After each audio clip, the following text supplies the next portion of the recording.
Hey everybody, Mr. Armano. I told y'all I do a recipe this weekend for the orange chicken.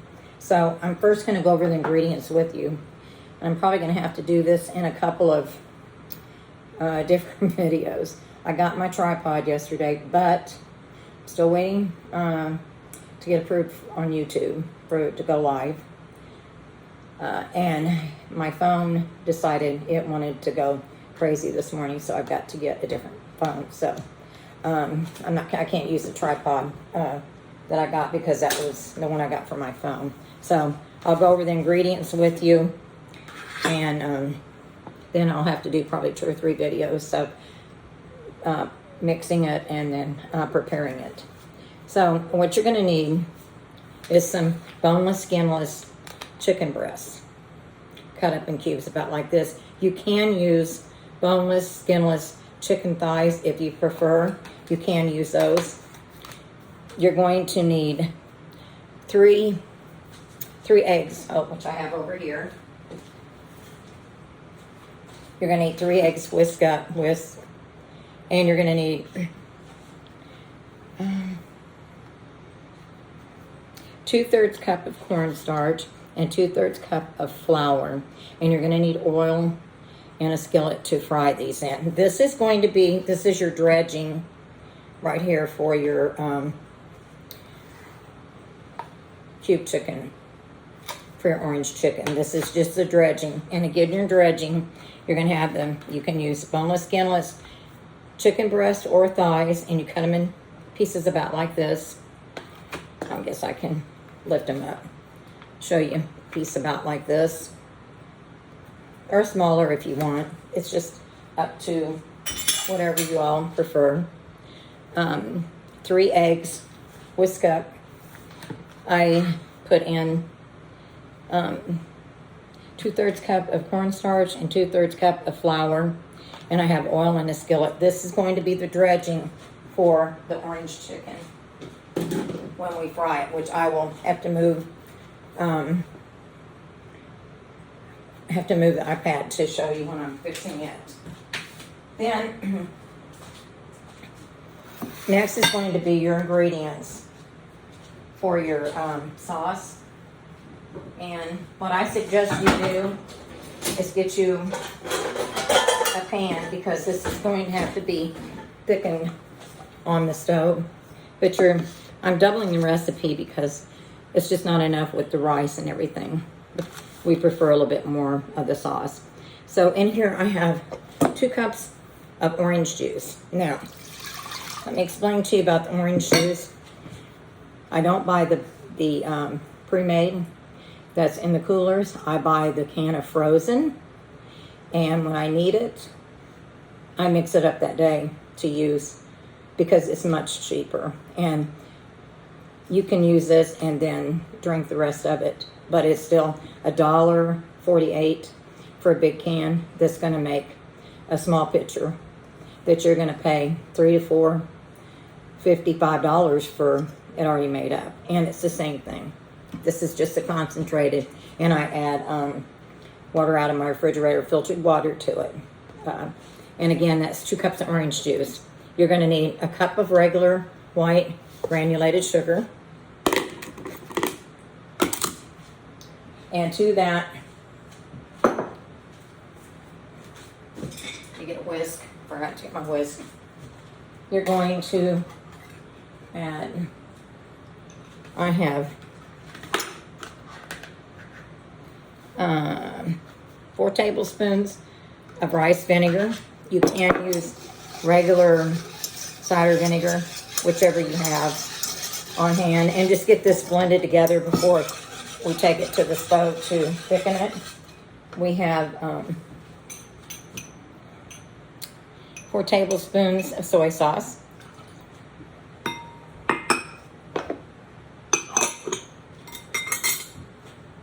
We have half a teaspoon of, half a teaspoon of grated ginger. And I also have here a zest from 1 orange. that I'm putting in here. This again is the sauce for the chicken, for your orange chicken. Then I have a half a teaspoon of garlic powder, and I have a teaspoon of red chili flakes in here that's going in.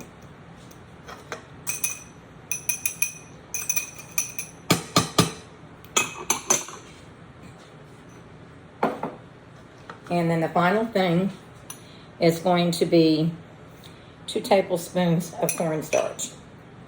And you're going to put all this together. You need to beat it up really well to make sure it's all blended. You want it blended very well and smooth before you even put it on the stove. You need to watch it so it does not burn. And you're going to cook this until it thickens. And as you can see, even doubling it, it doesn't make a super amount. You know, this is a bigger pan, and, you know, I'll show you when it's done about how much it makes. That's going to be your ingredients for your orange chicken sauce. And I showed you the prep for the chicken and what we're going to do on that. So I'm going to move this over here. Now, I do have some ends of some green onions cut up for the topping that we're going to put on when everything is finished. I wanted to go over also with you, I went ahead and did something extra today. I made sweet and sour sauce because I'm going to show you how to make some egg rolls, because that's what we're having with our orange chicken tonight. And for the sweet and sour sauce, you're going to get a pan again, and I used 1 large can of crushed pineapple, and I took about 1/3 to 1/2 a cup of the orange juice I had left that I mixed up the pitcher of juice with that I used for the orange chicken sauce, and I put some in there. You're going to need just regular vinegar. I didn't use the rice vinegar in this. The regular vinegar, I used about 3 tablespoons of soy sauce, and the vinegar, I'm going to say about 2 tablespoons. And again, this is stuff you have to taste. And I added dark brown sugar to this, and I whisk all that together. And for the thickening, I make a cornstarch slurry, and I stir that in there. And then you will cook it on the stove. And guys, what you have to do, you have to taste it to see if it's supposed to be sweet and sour. If it's too sweet, you want to add just a tiny bit more of the vinegar until you get it where you want it. Or if it's too sour, you add more of the dark brown. You can use light brown sugar too until you get it there. I always make my own, and we like the pineapple in there. And this is the consistency that we have to dip our egg rolls in. So again, that's 1 large can of crushed pineapple. I put it in a pan. I took, I'm going to say roughly 1/4 a cup of soy sauce. And I put in there. And I used probably, I'm going to say about roughly more like 4 tablespoons of vinegar. And then the brown sugar, probably about 1/4 a cup. I use dark brown sugar. And again, you have to taste this. And then you're going to make a slurry. And I used about 4 tablespoons of cornstarch with just a little warm water. And I mixed that up, and I put it in and blended it with the ingredients. And you're going to cook that till it gets thick. Now, like I said, you need to taste it. If it's too sour, add more brown sugar or regular light brown sugar. I've never used just regular sugar. It's either light brown or dark brown sugar to that. And if it's too sour. And if it's too sweet, you want to add a little bit more vinegar to it. But don't put a whole bunch in. You need to just do it a little bit at a time until you get it to where you prefer your sweet and sour sauce to be. And like I said, you're going to take, I'm going to say about 1/4 a cup, roughly. I didn't measure the stuff with the cornstarch. Make a slurry with a little bit of warm water, and stir all that in there, and you're going to let it get thick, and you want it to get to this consistency. And I don't remember if I told you. Anyway, that's what I do to make my sweet and sour sauce for the egg rolls. And again, I'm going to go over with you now, because I started rolling some egg rolls, and this is what I put in the egg rolls. And what it is, I got a pound of the really lean ground beef, and I chopped one small onion up, and I got one package of bean sprouts that you get in the produce department, and salt and pepper. That's all you need for this particular kind. This is a Filipino egg roll recipe that a lady taught me how to do years ago. And you're going to need a package of egg roll wrappers. And what you do, you're going to get a big pan out. You're going to put that small onion that you've chopped in there. You're going to put your pound of ground beef that is broke up in the lean ground beef. Again, I specify lean ground beef. You don't want real fatty for this, because you don't want all that grease, because you're going to roll them. And I take about a fourth of a cup of water, and I put in there, and I put salt and pepper, and I cook the meat and the onion until it's soft and the meat is cooked thoroughly. Then you're going to take that whole bag of bean sprouts, add it in to the pan, and you're going to cook this and watch it over about a medium heat. You might have to add about another fourth of a cup of water, just enough to where you can get your bean sprouts softened.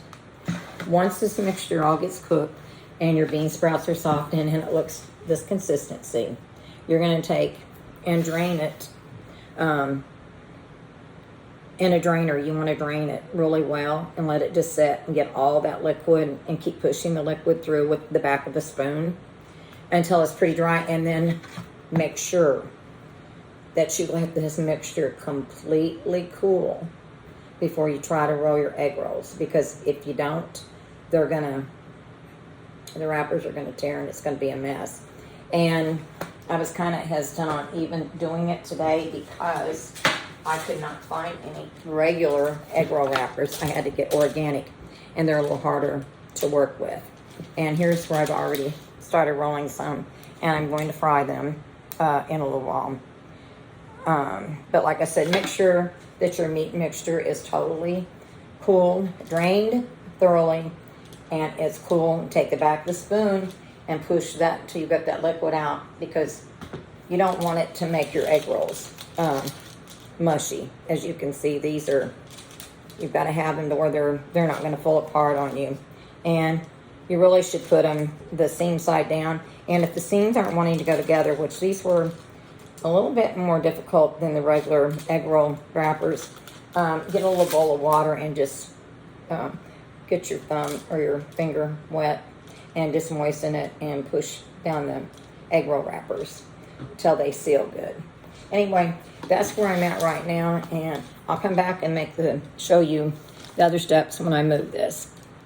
So stay tuned for the part 2. See you in a little bit. Bye.